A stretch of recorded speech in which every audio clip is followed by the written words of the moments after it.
There are tragedies that we can understand. Accidents happen. Fires burn. People die. We grieve. We bury our dead. And eventually, we move on. But what happens when there is nothing to bury?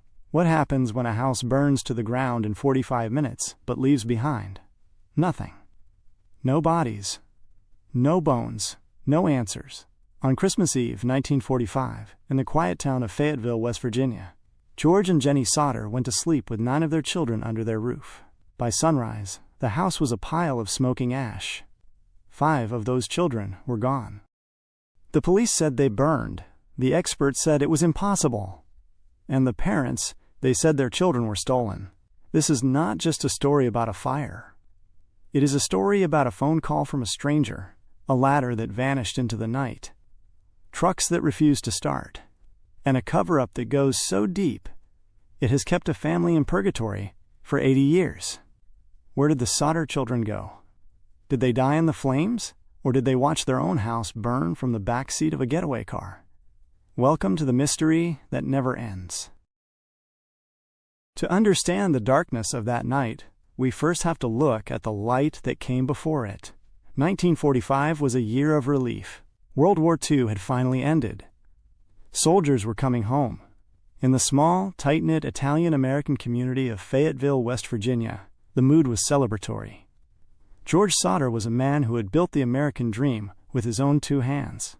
He was an Italian immigrant, born Giorgio Sodu in Tula, Sardinia. He came to Ellis Island at age 13, alone, and worked his way up from the railroads to owning a successful trucking company. He was strong, opinionated, and respected. He met Jenny Cipriani, a storekeeper's daughter, and together they built a life that was the envy of many. They had a large, 2-story timber frame house just 2 miles north of town. It was a chaotic, happy home. They had 10 children in total. The eldest, Joe, was away serving in the Army, but the other 9 were the heartbeat of the house. There was John, 23, George Jr., 16, Marion, 17, and the younger ones, Maurice, 14, Martha, 12, Louis, 9, Jenny, 8, Betty, 5, and the baby, Sylvia, 2. On December 24th, Christmas Eve, the house was buzzing. The younger children were thrilled. They had begged their mother, Jenny, to let them stay up late to play with their new toys. Jenny, caught up in the holiday spirit, agreed. "You can stay up," she told them, "but make sure you feed the cows and shut the chicken coop before you go to bed." It seemed like a small deal, a mother letting her kids have fun, but looking back, that decision to let them stay up late would be the difference between life and death. If they had gone to bed at their normal time, maybe things would have been different. Or maybe the trap was already set. Retrospect is a haunting thing. When the Sodder family looked back at the months leading up to Christmas, they realized the fire didn't come out of nowhere. There were signs.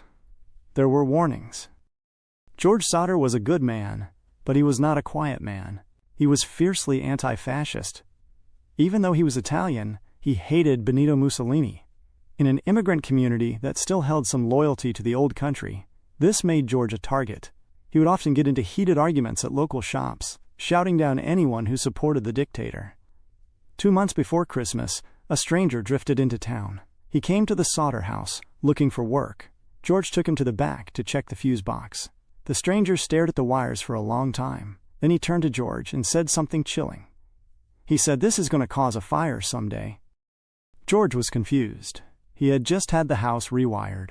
The local power company had inspected it and cleared it as safe. He dismissed the man as a fool. But then came the second man, a life insurance salesman. When George declined to buy a policy, the salesman didn't just get annoyed, he became enraged. His face turned red, and he pointed a shaking finger at George's chest. "Your goddamn house is going into smoke," he screamed. "And your children are going to be destroyed. You are going to be paid back for the dirty remarks you have been making about Mussolini." George kicked him off the property. He thought it was just bluster. Just angry words from a small man. He didn't know that on Christmas Eve, those words would become reality. The night began to unravel at 12:30 a.m. The house was dark. The wind was howling outside. Jenny Sodder was asleep in her bedroom on the first floor, with George and the toddler, Sylvia. Suddenly, the phone rang. It was a sharp, piercing sound in the silence. Jenny woke up, confused.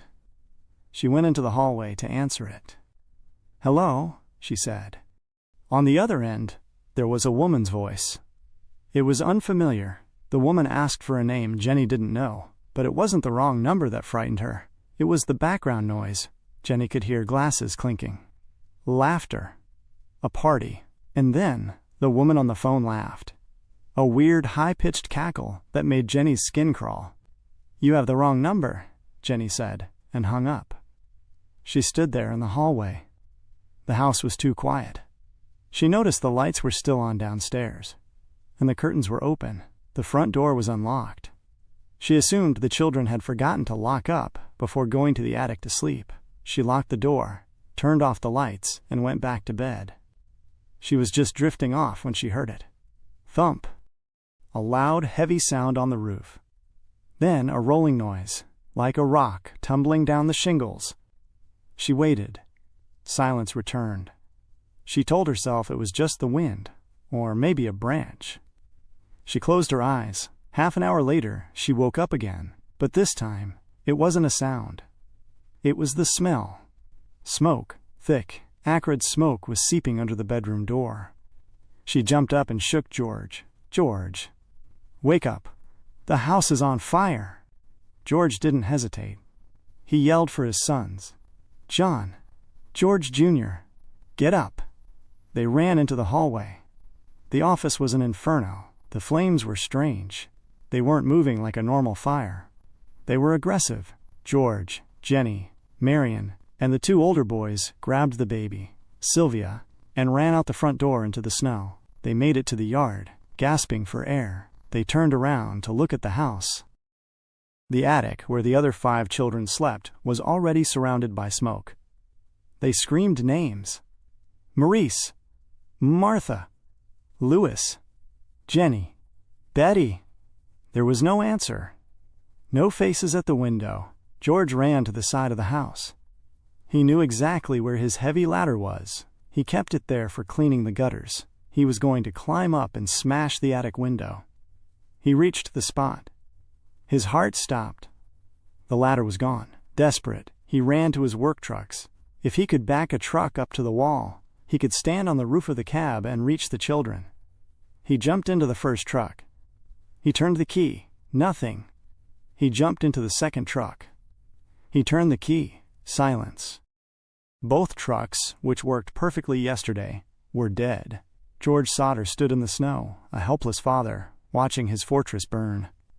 He tried to scoop water from the rain barrel, but it was frozen solid. For 45 minutes, the family stood there, screaming, crying, and praying. They watched the roof groan, and then collapse into the basement. The house was gone, and the silence that followed was louder than the fire. Christmas morning broke over Fayetteville with a heavy, gray light. The smoke had cleared, leaving behind a black scar on the white snow. The fire department finally arrived at 8 a.m. They were a volunteer force, and due to the war, many men were away. But an 8-hour delay for a house fire just 2 miles from town seemed excessive. George and Jenny stood by the ruins, numb. They waited for the firefighters to sift through the ash. They prepared themselves for the worst task a parent can imagine, identifying the bodies of their children. But as the men dug through the basement, lifting charred beams and sifting through the debris, a strange confusion settled over the group. They found the twisted remains of a washing machine. They found kitchen pots. They found the metal frame of a bed. But they found no bodies. Not a single bone. Not a tooth. Not a skull. The fire chief, F.J. Morris, told George and Jenny that the fire had been so intense, so incredibly hot, that it had completely cremated the children. He said they had been turned into ash. In the shock of the moment, the parents accepted it. The coroner issued 5 death certificates. The cause of death, fire or suffocation. George Sodder covered the basement with 5 feet of dirt, intending to turn it into a memorial garden for his lost angels. But as the days turned into weeks, the numbness wore off, and the questions began to itch at the back of his mind. George was a practical man. He knew coal. He knew engines. He knew fire. And something about the chief's explanation didn't sit right. Let's look at the science. George began to research fire. He visited a local crematorium and asked the director a simple question. How long does it take to turn a human body into dust? The answer changed everything. To cremate a human body, you need a temperature of at least 2,000 to 2,500 degrees Fahrenheit, sustained for about 2 hours. Even then, even in a specifically designed furnace, bones do not disappear. They become brittle fragments that have to be ground down by a machine. The Sodder house collapsed in 45 minutes. It was a wood frame house. The fire was fueled by timber and coal. The maximum temperature of an open house fire is usually around 1,500 degrees. George looked at the evidence in his yard. The fire hadn't even been hot enough to melt the tin roof. It hadn't melted the kitchen appliances. So we are asked to believe a physical impossibility, that a fire too weak to melt a toaster was somehow strong enough to vaporize 5 human skeletons without leaving a single trace. George conducted his own experiment. He set fire to animal bones, chicken, beef, pork, burning them for hours in a coal stove. Every time, the bones remained. Blackened, yes, but solid. He realized then. The fire chief had lied. The children were not in the basement. And if they weren't in the basement, they were somewhere else. Once George pulled on that thread, the entire official story began to unravel. The accidents of Christmas Eve started to look like a coordinated attack. First, the ladder. George had been frantic looking for it during the fire. Days later, it was found. It hadn't burned. It had been thrown down a steep embankment, 75 feet away from the house. It was hidden in the tall grass. Someone had moved it before the fire started. Second, the trucks. A local mechanic inspected the trucks that refused to start. He found that they hadn't frozen in the cold. The fuel lines had been cut. This wasn't bad luck. It was sabotage. Third, the phone line. A repairman came to fix the line Jenny had used that night. He discovered that the wire hadn't been burned through by the flames. It had been cut, and it was cut at the very top of the utility pole, 14 feet in the air. This was a crucial detail. To cut that wire, someone had to climb the pole, use pliers, and slice it cleanly. This meant the perpetrator was comfortable with heights and knew exactly which wire to cut to isolate the house. And finally, the noise on the roof. 3 months after the fire, as the snow melted, little Sylvia was playing in the yard. She found a hard green object in the brush. It looked like a pineapple. George took it to an army contact. It was identified as an incendiary device, a pineapple bomb used in warfare. This explained the thud Jenny heard. The rock rolling on the roof was actually a firebomb. The wiring in the house was fine. The fire was arson. The family had been sieged. The phone cut to prevent help. The trucks disabled to prevent escape. The ladder removed to prevent rescue. And the house set ablaze to destroy the evidence. Why would the authorities cover this up? George and Jenny hired a private investigator named C.C. Tinsley. Tinsley started digging into the local officials, and he found something disturbing about Fire Chief F.J. Morris. Rumors were swirling around town that the chief had found something in the ashes but hadn't told the family. Tinsley pressed him. Eventually, the chief confessed. He told a priest, and then Tinsley, that he had found remains. He claimed he found a heart in the ashes. He said he had placed it in a dynamite box and buried it at the scene to spare the family the pain. George was furious. He marched to the site with the chief and forced him to dig up the box. They opened the lid. Inside was a piece of raw beef liver. It had never been in a fire. It was fresh. The chief had planted a cow's liver in a box and buried it, pretending it was the heart of a child, hoping the family would find it, accept the death of their children, and stop asking questions. Why? Why would a fire chief go to such lengths to fake evidence? Was he threatened? Was he paid off? Or was he just protecting the people who took the children? With the physical evidence proving the fire was arson, and the lack of bones proving the children didn't die, the Sodders came to the only logical conclusion. The kidnapping was planned. The fire was a distraction. While the house burned and George and Jenny screamed in the front yard, the 5 children were likely being driven away into the dark, cold night. If the children didn't die in the house, where did they go? The answer might lie on the lonely highways of 1945. As news of the fire spread, witnesses began to come forward, and their stories were hauntingly consistent. A woman operating a tourist stop 50 miles west stated that she served breakfast to the children on Christmas morning. She remembered them clearly. She said, quote, "There were 5 of them. They were accompanied by a car with Florida license plates." Another witness, a woman at a hotel in Charleston, claimed she saw the children a week later. She said they were in the lobby with 2 men and 2 women of Italian extraction. She tried to speak to the children, to be friendly, but the men turned on her. They began speaking rapidly in angry Italian and dragged the children away, disappearing into the city. George and Jenny chased every lead. They drove thousands of miles. They hunted down rumors. George even wrote a personal letter to J. Edgar Hoover at the FBI. Hoover replied, offering help, but the local police and fire department refused to cooperate with the federal agents. The door was slammed in their faces, again and again. Desperate, the Sodders did something that would burn this image into American history. They erected a massive billboard on Route 16, near the site of the fire. It featured the black and white photos of Maurice, Martha, Louis, Jenny, and Betty. It listed the facts. It accused the authorities of a cover-up. For decades, travelers driving through West Virginia would pass those 5 staring faces, the ghosts that refused to leave. Years turned into decades. The trail went cold. George was getting old. Jenny spent her days tending a garden of flowers planted over the spot where her children's bedrooms used to be. She wore black every day, like a widow, mourning the living. Then, in 1968, 23 years after the fire, the mailman delivered a letter. It was postmarked from Kentucky. There was no return address. Jenny opened the envelope with trembling hands. Inside, there was no letter, just a photograph. It was a picture of a man. He looked to be in his mid-20s. He had dark, curly hair. He had a strong Italian nose.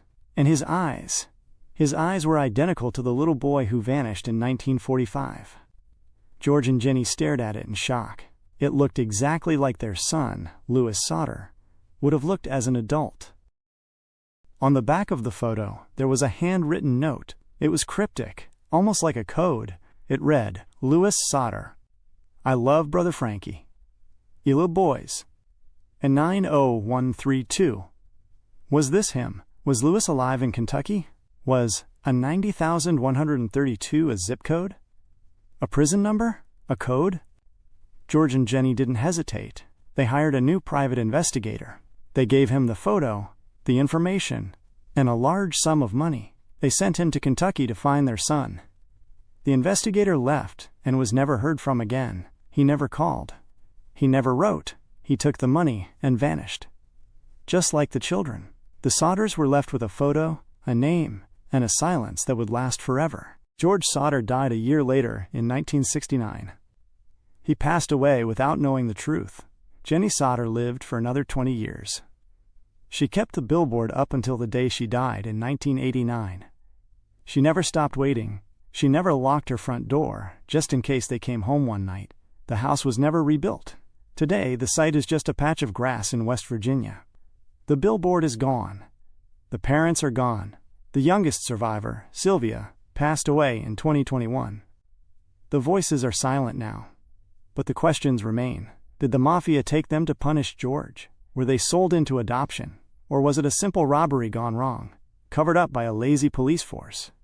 We may never know the truth, but somewhere, in an old photo album in Kentucky or Florida or Italy, there might be a picture of an old man who looks just like Louis Sodder, a man who forgot his name, or was forced to forget it. 5 children went upstairs on Christmas Eve. They never came down.